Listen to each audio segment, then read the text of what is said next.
Ssenyange Zebula abangi gwe bamanyi nga Mando naye yakubiddwa amasasi ekikeeseza olwaleero mu bulamu bw'ensi eno. Abali kusobola embalamusizza nnyo neddala eggwanga Uganda n'olwaleero nateera likeeredde mu maziga, likeeredde mu musaayi. Omukubi w'ebikonde era nga yaliko kapiteeni wa Bombers ttiimu ggwanga Uganda yagikolera ebirungi ebitabalika, bamutaayiza ne bamukuba amasasi saazadde nga 6.5 era yafudde. Mu maka ge wano we tuli we bamutidde era we bamulumbye nga bamugenda mu maaso n'okulaba. Kitalo nnyo, kitalo ddala. Kugambye nti Zebula Ssenyange gwe bamanyi nga Mando bamukubye amasasi naye agamuse. Musaayi gwe guli mu bwayiise n'olwaleero eggwanga Uganda tulagawa kyekibuuzo buli omu kye yeebuuza. Mando bamuse eyaliko ttiimu ey'ebikonde mu ggwanga Uganda. Essaawa zino biwoobe nakwazirana nga boogenda maaso n'okulaba omulabi waffe owa Soul TV. Mano muzeru kwangu omulesewa, mano muzeru kwangu omulesewa, mano kwangu numani, mano numuna. Ega mano bakutira ki, mano bakutira ki tata, mano bakutira ki, mano Zebula. Embeera bwetyo bweri batugambye nti abatamanya ngamba bwe bazze basoose kwasa amadirisa gano naye bisinga tugenda kubanga tubifuna naye kibi nnyo kibi ddala ekiri wano ebwayise bwe tuli ssaawa zino. Zebula Ssenyange abasinga gwe mumanyi nnyo nga Mando bamukubye amasasi agamujja mu bulamu bw'ensi eno mu kiro ekikeesezza olunaku olwaleero era nga wano makage we bamulumbye. Tugenda kutambuza mu lugendo lwo lwasembye lwonna ng'agezaako okutangira okufa n'okudduka okufa naye nga wano kakati ge maka age yeddiiro y'embeera eri wano nga emugenda maaso n'okulaba abalabi baffe abali ku Soul TV naye nga eyali kapiteeni owa ttiimu y'ebikonde wano mu ggwanga Uganda Isaac Zebula Ssenyange amanyiddwa nga Mando bamugye mu bulamu bw'ensi eno. Biwoobe byebiri wano nga bw'owulira.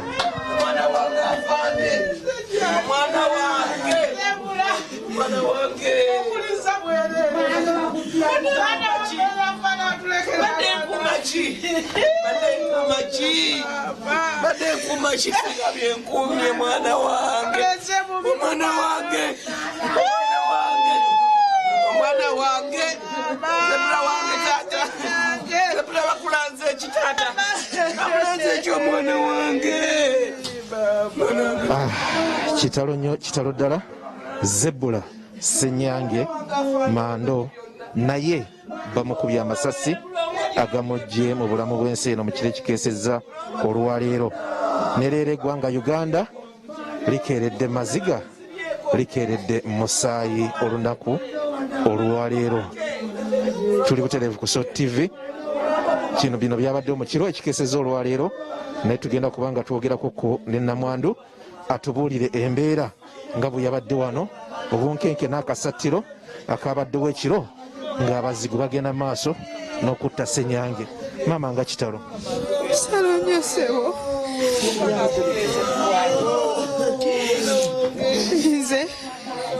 Nze nga nze nabadde eri kyennundira enkoko nga ntuddeyo kusanga 6 bakutya Bayibuli nga ngamba kangira nsoma engeri obukoko bwange gye buli obuto muveeyo nga muteereddemu ebbugumu. Nagenza owulira nga oluggi ebintu biyiika kwe kuvaayo bonna buddeyo nayenza olaba omwami wange ampitako. Nagenza okulaba ng'abasirikale bangi ku luggi ne baŋŋamba open the door, ne baddamu ngamba fungua mlango, ne ŋŋamba nkoze ntya, ne mpanikinga, ne nzigulawo ne mpanika emikono, ne baŋŋamba kaa chini nefukamira wansi ne bansongamu emmuso ne bagamba Zebra aliwa ne bagamba simanyi ne bagamba Zebra aliwa ne bagamba simanyi ne bayingira nga bagenda eri mu lukuubo ne bagamba bannange gye mulaga aliyo baana bange Zebra taliyo ne mbalaga ekisenge ky'abaana ne nfuluma eri omwana omulenzi gy'asula ne bagamba ewali omwana wange mulenzi temutta awo ne banfulumya ze ne banzijayo eri awali omwana omulenzi ne banziza wano mu ddiiro ne banfukamisa nga bambuuza Zebra aliwa amagamba simanyi gy'ali kati abamu nga basigadde eri ne mutabani wange kati abalala ne bajja ne bagamba nyimuke wano nfuluma ebweru ne nfuluma wabweru ne bagamba neera fukamira enzike wansi ne nfukamira ne mbeera wansi ku ttaka kati we wajjiddeawo omusajja n'agamba yabadde muleyaye nga tayambadde yunifoomu kuba bonna ate bambadde biddugavu nga ne fesitoso azira abazibisse n'agamba zoyo mukazi wa Zebra n'abaana be gye bali eyo 3 alina omwana omulenzi ng'akonfaminga amanyi Zebra bwe nagezezaako okusitula omutwe mulabe ne baŋŋamba tunula wansi nensigala nga ntunudde wansi neera saamulabye neera abantu abasite Zebra saabalabe babadde bambadde ebiddugavu ng'olabako maaso na nnyindo naye Mukama yamanyi amasasi ngawulidde ne bava eri bwe bati mu lukuubo nga ffe tufukamidde wali ne mutabani wange ne batugamba muyingire mu nju ne tuyingira kati bwe tuyingira mu nju mutabani wange naŋŋamba sooka olindeko banabasajja babadde bakyeza ennyumba badde baagala kisooka osirike tulabe ne tubeerawo neiba wange wajjidde mwami Ssenabulya ne mukyala we bambuuza muli bulungi namugamba tuli bulungi kati tubadde awo kati tugenda tandika kulongoosa ne bagamba bano batiddewo omuntu mbadde nzirukamu nga kanzirayo nsooka enoota essimu mbadde ngenda bwenti nga mutabani wange akomawo ng'agamba taata gwe basse ne mugamba olimba naŋŋamba gwe basse naye okukkiriza nga West bag ye agikutte ejjudde omusaayi bwatyo Zebra we bamututte Zebra we bate bamumaliriza Zebra bwatyo bwagenze Zebra we bate bamututte bannange ani polisi bajidde kabangali nga babagambye omuntu afudde tebanaba kutuukako wano polisi sinakulako wa polisi yenna baba badde abazze wano abazze nga batubuuza Zebra babadde tebambadde uniform ya polisi babadde mu bya black nga balina gundi ye flag ya Uganda bokka ebyokuziika mulindeeko mukulu wajja kubanga ebijja biri bibiri simanyi watuufu kitalo nnyo nnyabo abaddewo n'abantu abagezaako okumutawaanya oba okumukubira amasiba oba okumutiisatiisa oba okumuyigga sijja kulimba siyina kyemmanyi ze Zebra mumanyi abeerawo ng'ali ku podium za bikonde kwensinga omuwulira ng'abeera ebisigadde sibimanyi siyina kyemmanyi nze mulya ku podium za bikonde ekimunyiriza kiba kya bikonde kikwata ku kya bikonde ebirala simanyi ssebo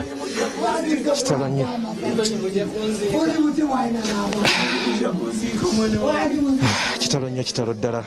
eggwanga Uganda lizzeemu ate okufuna enjega omusaayi guzzeemu okuyiika amasasi gazzeemu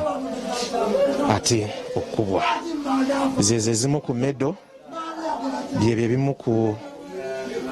bintu byewangula mu bulamu wabeeredde mu bikonde nkugambye nti yaliko kapiteeni wa the Bombers tiimu ey'ebikonde wano mu ggwanga Uganda National Novice Boxing Championship 2019 Best Club Men Junior Category ekyo kirabo kiri awo waliwo kino ekya National Novice Box era kyekimu eno Elite Overall Winner Mando gwe twogerako oba muyite Zebra Senyange alina n'emidaali egiwerako naguno gwe gumu ku jjo Uganda Boxing Juniors Championship Best Coach 2019 May 2019 yaweebwa ate engole eyo New Addington and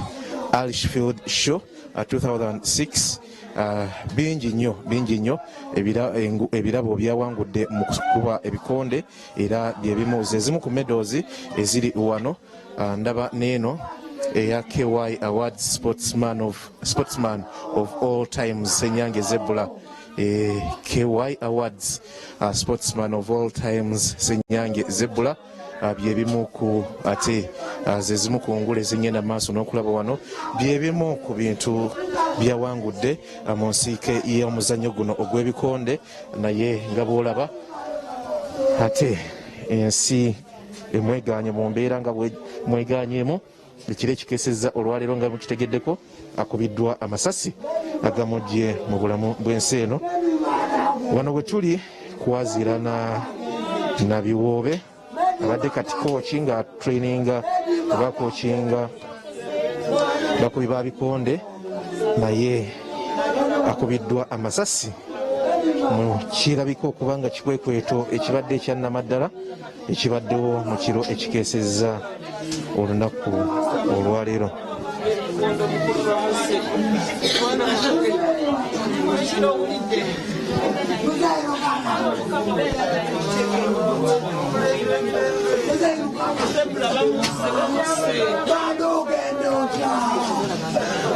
Tuli butereevu ku SOT TV.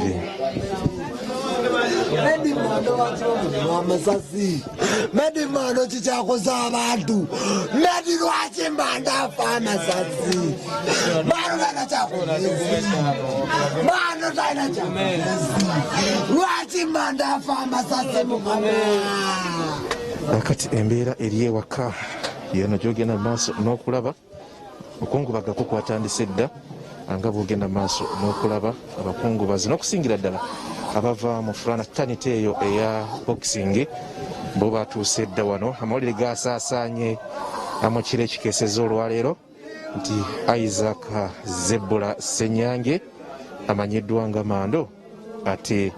akubiddwa amasasi. Tukitegeddeko nti operation yabadde nnene nnyo, motoka zabadde nnyingi nnyo ezabaddemu oba oliawo buparatives abazze nga bamwetaaga era bamugye mu bulamu bw'ensi eno nga kumpi zasimbye buli wamu naye ebyaddiridde bye bino kaakati bye tukutuusaako wano butereevu ku SOT TV. Embeera bwetyo bweri nkugambye mukulu n'omuto akaabira Mando. Kiki ojjukira ku Zebula? Zebula kyenzijula ku Zebula mmanyi nga kooki waffe wano e Bwayise era baana bangi nnyo bakutte ku mikono, baana bangi nnyo bateedese ebikonde era abagenzeeko n'ebweru era tusaaliddwa nnyo kooki waffe okubanga atugenzeeko ku maaso. Ebigambo byange sigadde nze amawulire ngafunye bankubidde essimu ku ssaawa nga 8 ogw'ekiro ti kooki bamukubye amasasi yalibanga afudde era ku ssaawa nga 9 kitundu nensituka nejja mu bwangu obwo ne paka wano nentuuka wano nensanga ddala kituufu nga ne poliisi weeri era nga tetuganya kutuuka kumpi nawaali abyo baleese pato ne baleeta ne ambulance namutwala mu ddwaliro nakati tetumanyi kiki kirigenda mu maaso. Tweyanziza kitalo nnyo, kitalo ddala tukuyisaayisa mu mbeera nga bweri wano we tuli kugayi tugenda kukutambuza tukulageko butya bwe yagezezzaako okwewala okufa naye nga okufa kutuuse tujja kuba tugendayo katusooke tukulage ku mbeera eri wano ate n'oluvannyuma tujja kuba nga ate tukutwala wonna we yatandikidde okulabika nti agezaako okwewala kintu kufa naye nga abaamuse bazze bamaliridde okumugya mu bulamu bw'ensi eno. Ebyafaayo bye bingi tujja kuba nga tubikuleetera naye nga ekisinga obukulu mu kiseera kino ti eggwanga Uganda lizzeemu ate okufuna enjega, amasasi gazzeemu okutta abantu ate n'ekirala omusaayi guzzeemu okuyiika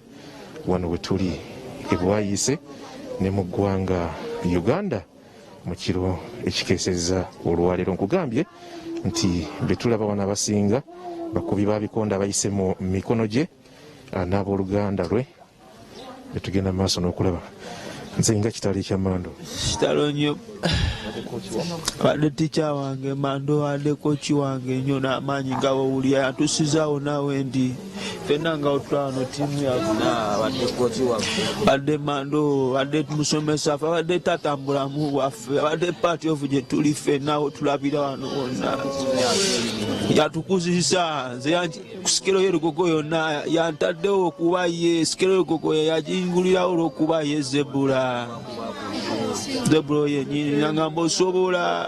nagamba eyo taito sogireeta tosobola sozi, nagamba osobola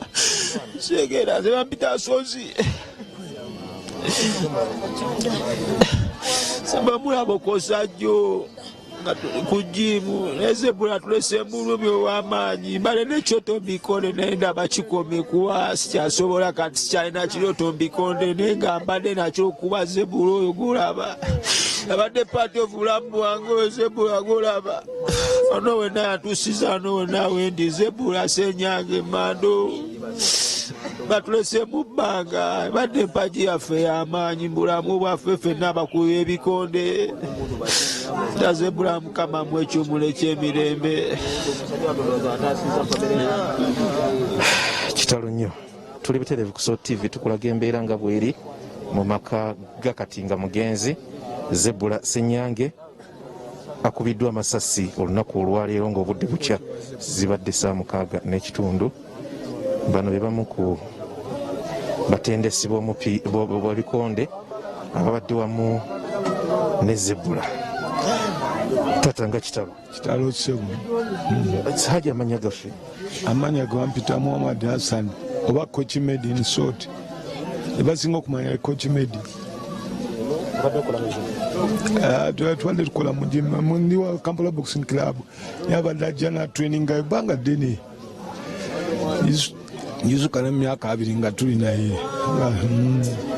Biki byojjukira ku Zebula, biki byomumanyiiko? Bingi nga mula kwanza ennyo mu muzannyo guno gw'ebikonde aze nga mwana muto azanya byonna nga mulaba kale ennaku y'amaanyi olwe mulowoozaako kati atege maziga kibula noono mukulu munange koye twabeeranga kati buli mulaba nempulira ebyengenge nga bizi. Amawulire g'okufa gwe gafunyisanga mmeka? Bankubidde ekirondooza nga saawo bazawadde 9 sijjukira kwawadde kiro bankubira essimu.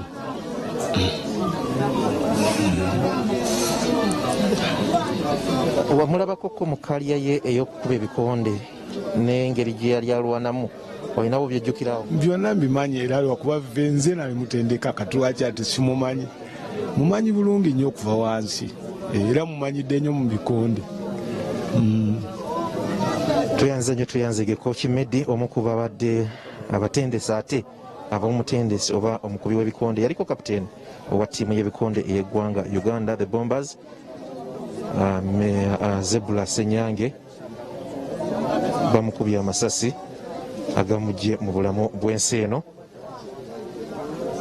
Yembeera gye tulimu yembeera eggwanga lirikeereddemu olunaku olwaleero.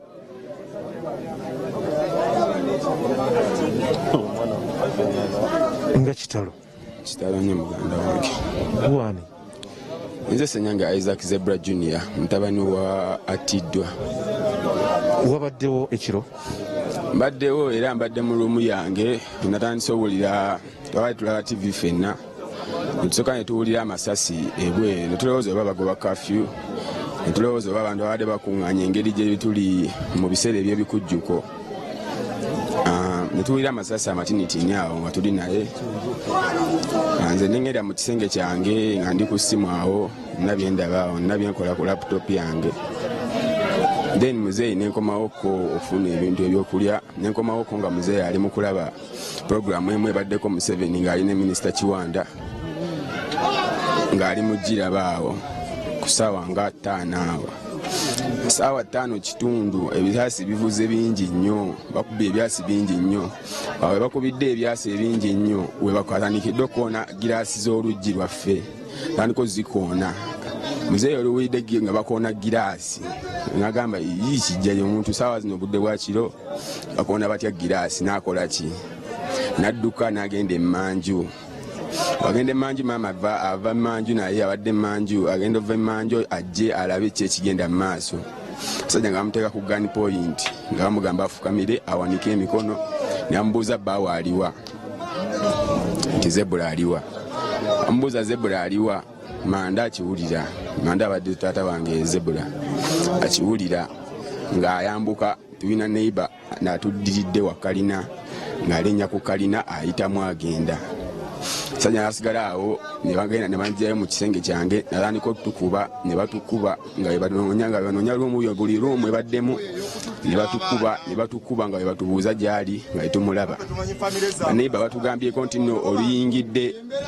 kalina waneno nakkirira amadaala otuluse ku kageeti bamukubye ekyasi era olulabye amukubye ekyasi ne kimuyita ku kisige waneeno ne kimulyako ku kisige waneeno nasigala ngadduka naye ng'abasajja basazeeko dde ekitundu kyonna abadde bakubyekubye dde amasasi ng'abantu bonna babagambye bayingire amayumba n'ayingira akakuubo awo wabeerawo bokisa munnaffe awo bamuyita Pawulo Sebuufu ayingira akakuubo mama Pawulo abadde awulira saawa nga 6 awo abasajja bajja bamugoba bayitawo abamu abalala bajja mu kakuubo nga bamulaba nga bamubuuza gweggwani n'abagamba nze Zebula Ssenyange naye sirina musango simanyi waki mungoba kati ne basigala awo nga balina ebintu bye baexchanginga then mukazi nga tebannamutta nga bamukubyeko ekyasi nyalye bamukubye dde ekyasi ng'adduka then nayingira akafunda tebamulaba bulungi namubuuza erinnya lye bamubuuza erinnya lye nagamba nti ye Zebula Ssenyange tebamutta omukazi awulidde ebyasi mukazi oliwulidde ebyasi awulidde ebyasi ebyokumukumu awo namaana awulira ekyasi ekisembyeyo nagamba nti ekiyinza oba nga kyekimuttidde ddala ekumumaliriza kitegeeza bwe bamubuuzizza ng'akyayogera akyali mulamu ekigendererwa kibadde kyamutta ekibaleese ewaka kubadde kufuna Zebula era olutafunye Zebula wano batukutte ffe ne batukuba nga batubuuza Zebula waali era ne batuleeta paka waneno wennyini wennyimiridde nze ne maama wange nga tufukamidde emikono giri waggulu nga bonna balina emmundu sajja bali mubambadde blaaka tosobola muntu yenna bonna balina masiki ziba bisola bamaaso gokka tosobola mwayidingira ku maaso ne batubuuza gyali paka abalala be bavudde mu motoka yaabwe gye bagiddemu eya drone nga ya white ne bavaayo ne babagamba retreat netutandika okukirininga bigirasi ebibadde wano nga tulowooza oba abasajja bagenze tebamulabi gwe babadde baagala tugenza owulira embeekuula eri nga tuwulira ate ng'abantu bagamba waliwo gwe batiddewo ngenza otutuukawo nga ndaba essaati efaanana naye taata wange gyabadde ayambadde ngenda otutuukawo nga omusajja simutegeera kubanga badde bamukubye ekyasi nga kimwasizza waneeno ng'azimbye wano era nga wana alinawo sikundi nga saamutegeera naye olutunuulidde emikono ne body shape n'amagulu ngenza olaba nga yeye omukyusaako bwendi nga ndaba ye taata wange nga bamutidde awo bamukubye ebyasinga birina mu mutwe nebifo ebyomubiri ebirala nga bamukubyemu amasasi.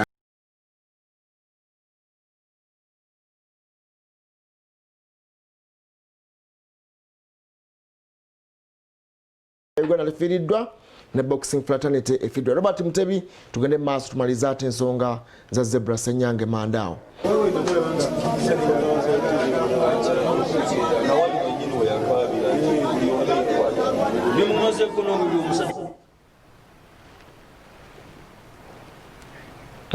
Robert Mutebi bw'onooba oli set tugende maaso tulabe ate ebintu obwo kikangabwa embeera ya kiyongobero mu bitundu ebyebwayisaawo. Boxing fraternity bonna bannabyamizannyo okutwalizaamu Uganda Boxing Federation staff yonna ne Uganda yonna okutwaliza wamu at least bayogera mando bw'abanga yaliko coach oba naakulemberako ne ttiimu eyabakubi b'ebikonde mu ggwanga erya Uganda the Bombers erinnya eryo yaliwanika waggulu emirandi tegiwangulanga nga kululwe wabula giwanguliranga eggwanga erya Uganda. Robert Mutebi tugende maaso tutunulire ensonga ezo atubere nga tumbawumba akadde katambudde naye nga kitalo nnyo kikeredda ya banange abali eyo ku TV. Bayibuli egamba nti alisa munne ekitala mu nsi muno naye alifa kitala, naye amaziga gakyakulukuta mu bantu saidi wano we batidde Zebra. Embeera yo si nyangu nnyo, awaka abantu beeyongera kujja buli ddakiika eyitawo, abantu beeyongera kujja wano. Twakulazeeko ku madirisa ge bakedde okulabika nti bakuba. Embeera bwete bweri wano. Abalabi baffe abaso TV atugenda kubanga tukutambuzaako tukulage olugendo olwasembyeyo Mutya bwe yagezezaako okulabika nti oba oliawo ataasa obulamu naye ne kitasoboka kubanga nga bw'owulidde omutabani ng'ayogera yagezezaako okulabika nti adduka naye teyasobodde kudduka, naye nga embeera bwetyo bweri. Obusungu mu bantu bungi nnyo, mumusse namwe mugenda kufa n'ebiringa ebyo, naye nga ze nakugambye nti gw'otisa ekitala naawe kiba kijja kutta. Sayidi eno wewali ate akaguudo akalala wano we wavugidde ennyo amasasi, bategeezezza nti yagezezaako okwagala oba oliawo okuyita mu kakuubo kano, era yalinnye kageeti kano ng'agezaako okulabika nti abuuka. Kalike kakalina ke badde boogerako n'ajja wano n'agezaako n'abuuka wano, ate n'abuuka n'omuwala guno n'asala ataase obulamu, ng'obulamu bulabika bugenda. N'ajja wano nga wano wonna amasasi gagenda maaso nakwesooza. Ssaawa 6 ez'ekiro n'ekitundu, ssaawa 6 n'ekitundu, abantu badde bakyatunula. N'ajja